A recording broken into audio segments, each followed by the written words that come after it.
kansalaisille.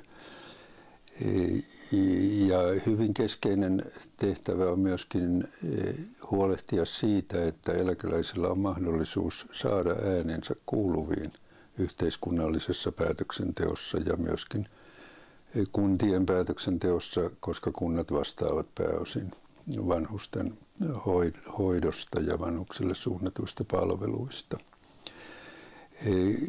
Monissa tutkimuksissa on todettu, että eläkeläisten suurin ongelma Suomessa on yksinäisyys.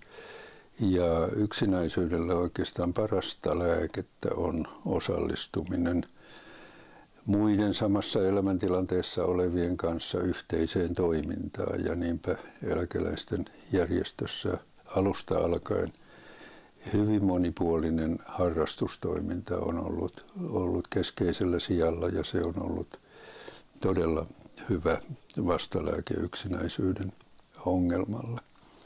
Niin että voi sanoa, että järjestön työ perustuu arvoihin, eläkeläisen ihmisarvon puolustamiseen, eläkeläisen sosiaalisen ja taloudellisen turvan parantamiseen, eläkeläisten